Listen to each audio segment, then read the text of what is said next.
The day before my daughter's wedding, her fiancé smiled across the candlelit table and said the words that would change everything. "You know what would be the perfect gift, Elaine? You disappearing from our lives forever." My name is Elaine Porter. I'm 53 years old, a marketing director, and the single mother of one beautiful daughter, Lily. I've spent my life building stability from the ground up after my husband passed away 15 years ago. Tomorrow was supposed to be her happiest day and mine too. But that smile, calculated, polite, hiding something cruel, stayed with me long after the rehearsal dinner ended. I didn't know what kind of man Lily was marrying, but by the next day everyone would. He wanted me gone, so I decided to give him exactly what he asked for on my terms. The rehearsal dinner at Maplecrest Country Club was everything a mother could hope for, so it seemed. The chandeliers shimmered, the laughter flowed, and the room buzzed with the kind of joy only weddings bring. Lily, my daughter, stood near the grand piano, practicing her vows with a nervous smile. Her blonde hair was pinned up elegantly, her blue dress soft against the warm glow of the lights. Across the room, Colin, her fiancé, watched her with that charming grin that had won everyone over. Everyone but me. I noticed how he straightened his tie whenever someone asked about his business. It was a small gesture, almost invisible, but I'd seen it before, always before a lie. When Lily glanced my way, I waved and smiled, pretending everything was fine. But deep down, unease coiled inside me. I couldn't shake the feeling that Colin's success stories didn't quite add up. The expensive watch, the vague mentions of investors, the way he deflected questions with humor, it all felt rehearsed. As the dinner wound down, Colin approached me with that same practiced politeness. "Miss Porter," he said softly, "could we speak privately for a moment?"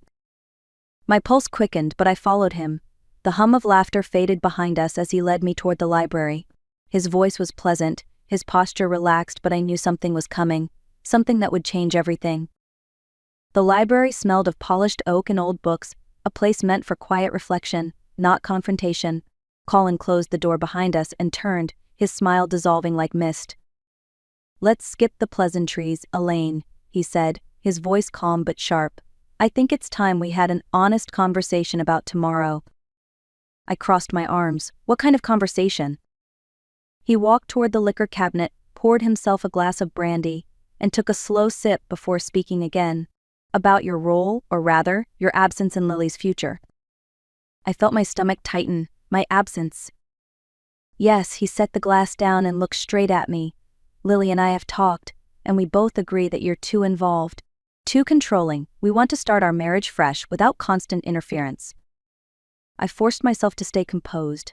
"Lily agreed to this?" "It was her idea," he said smoothly. "She just doesn't have the heart to tell you. But I do." He leaned closer, the scent of brandy thick between us. "You know what would be the perfect wedding gift? You disappearing from our lives forever." The words hit harder than I expected, slicing through the years of sacrifice, the nights of loneliness, the dreams I'd built around my daughter's happiness. "And if I refuse?" I asked quietly. Colin smiled. "Then Lily will have to choose between her husband and her mother, and I don't think you'll like how that turns out." As he left the room, I stood frozen among the books, my reflection faint in the glass. He thought I'd break, but I'd spent my whole life surviving harder things than him. That night, I couldn't sleep. Every time I closed my eyes, I saw Colin's smirk, heard his voice saying I should disappear. At 3 a.m., I sat in my kitchen with a cup of black coffee, the house silent except for the hum of the refrigerator. On the counter lay the deed to Willow Cove, the small cottage by the water I had bought after my husband died. It was my sanctuary, my dream for retirement. Lily had always loved that house. She called it her future weekend getaway and told her friends it would be her wedding gift. But Colin didn't know that the deed was still in my name. If he wanted me gone, I could grant his wish, just not the way he expected. I opened my laptop and typed an email to my real estate agent. "List the Willow Cove property immediately. Price it to sell fast. Cash offers preferred." Next, I called the caterer. "Hi, Helen, it's Elaine Porter. I know it's late, but I need a small change for tomorrow. Could you place one white envelope at each table setting?" "Envelopes?" she asked. "What's in them?" "Wedding favors," I said, smiling faintly. "Very personal ones." By dawn, my plan was set. I'd printed 67 reports, one for each guest. 6 months ago, I'd quietly hired a private investigator, Marcus Bell, after noticing consistencies in Colin's stories. He had delivered more than I expected: unpaid debts, failed investments, suspended trust funds, and victims who'd lost thousands believing in Colin's promises. Each envelope contained proof: concise, undeniable, devastating. When I sealed the last one, the sun was rising over the lake. Colin wanted me to disappear. I would. But first I'd make sure the truth appeared in my place. The morning of the wedding dawned bright and clear, the kind of perfect October day photographers dream about. Birds sang outside my window as if nothing in the world had changed, but everything had. By 8 o'clock, I was already dressed and on my way to the venue. The box of envelopes sat on the passenger seat beside me, neatly stacked and ready. 67 small truths disguised as thank you notes. At the back entrance of the country club, I met Helen, the caterer, carrying trays of pastries and coffee. Her eyes widened when she saw the box. "Elaine, you're making me nervous," she joked. I smiled. "Trust me, Helen, today will be memorable." One envelope per place setting, that was all she needed to know. Later in the bridal suite, Lily sat surrounded by her bridesmaids, her laughter soft and effortless. She looked stunning, pure joy in white silk. I sat quietly in the corner, watching her reflection in the mirror. "Mom," she said, catching my eye, "what if something goes wrong today?" I reached over and squeezed her hand. "Sometimes, sweetheart, things go wrong for the right reasons. Maybe it's the universe protecting us." She laughed, not understanding, but her smile eased something in me. When her makeup artist asked about my speech for the reception, I simply said, "I think I'll let the envelopes do the talking." By 4 o'clock, guests filled the rose garden behind Maplecrest Country Club. Rows of white chairs lined the aisle, and a soft melody from the string quartet drifted through the air. Lily walked arm in arm with my brother James, radiant in her grandmother's lace gown. Her smile glowed, and for a fleeting moment I almost let my resolve waver. Then I saw Colin waiting at the altar, that same polished smile, the one that fooled everyone but me, stretched across his face. He looked like a man who believed he had already won. As the minister began, "Dearly beloved, we are gathered here today," I thought of another phrase, "dearly deceived." When the moment came, "If anyone here objects to this union," I felt every eye on me. But I stayed silent. The truth no longer needed my voice. It was already written, sealed, and waiting at every guest table. When Colin kissed my daughter, applause erupted. Lily beamed, happiness flooding her face. She caught my eye, blew me a kiss, and I smiled back, my heart heavy but steady. The ceremony ended in a blur of music and camera flashes. As the crowd moved toward the reception hall, I whispered to myself, "It's almost time." The reception hall glowed with golden light and laughter. Champagne sparkled in tall glasses, the band played softly, and the guests buzzed about the beautiful ceremony. From my seat at the head table, I watched them all, uncles, college friends, co-workers, each one about to learn who Colin Hayes truly was. At 6:30, the master of ceremonies tapped the microphone. "Ladies and gentlemen, before we begin dinner, the bride's mother has prepared a small token of appreciation for each of you. You'll find an envelope at your place setting, a personal note from the Porter family."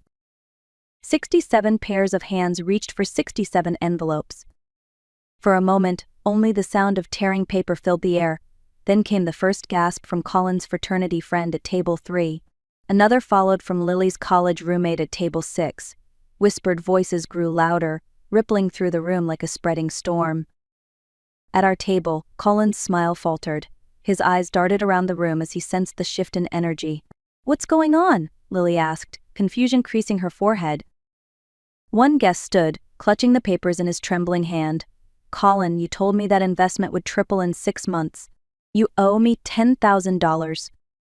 Another voice rose from across the hall. "He owes me $8,000 from that photography business he never started." Then another, and another. The hum of celebration collapsed into a roar of disbelief. People held up documents, financial statements, and emails, all printed neatly on white paper with one name highlighted again and again, Colin Hayes. Lily turned to him, pale. "Colin, what is this?" I lifted my champagne glass slowly. "Evidence," I said softly. He glared at me. "What have you done?" "I gave you what you wanted," I replied. "You asked me to disappear. So I'm taking everything you expected with me, including the lake house you thought was yours." Lily's voice cracked. "You sold it?" "Yes," I said. It was my house, not your wedding gift. And I decided it's better off belonging to someone who deserves it. Across the room, guests began calling lawyers, their phones lighting the dim hall. The truth was out, and the man who'd tried to erase me was finally being erased instead. By 7 o'clock, the reception hall looked nothing like the fairy tale Lily had imagined. The music had stopped, the laughter gone. Guests whispered in small, uneasy clusters while others clutched the papers I had given them. Colin stood pale and sweating beside my daughter, trying to salvage what little dignity he had left. "This is all a misunderstanding," he stammered. "Elaine is having some kind of breakdown." Before I could respond, a deep voice cut through the room. "A breakdown doesn't come with signed financial records and police reports." Detective Harris, an off-duty guest and family friend, stepped forward, holding one of the documents. "You've been under quiet investigation for months, Colin. Tonight just made our job easier." Lily's hands shook as she turned to me. "Mom, how long have you known?" "Long enough to protect you," I said. "Long enough to see what kind of man you were about to marry." As the detective called for backup, Colin tried to leave, but 2 officers intercepted him at the door. The crowd watched in stunned silence as handcuffs clicked around his wrists. He looked at me then, eyes full of fury. "You'll regret this." I met his stare calmly. "No, Colin, the only thing I regret is not exposing you sooner." When they led him away, Lily sank into her chair, her wedding dress crumpled and stained with tears. Around her, the guests murmured softly, not out of gossip but sympathy. The celebration was over. The reckoning had begun. Hours later, the hall was nearly empty. The lights were dimmed, the cake untouched, and the smell of wilted flowers filled the air.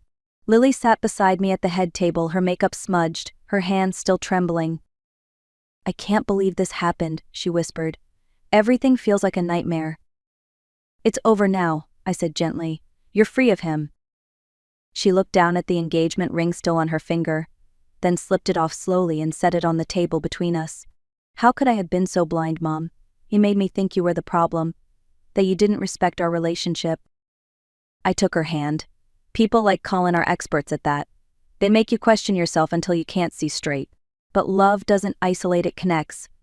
The moment someone asks you to cut ties with people who love you, it's not love anymore." Tears welled in her eyes. "Do you hate me for not listening to you?" I shook my head. "I could never hate you. You needed to see the truth for yourself.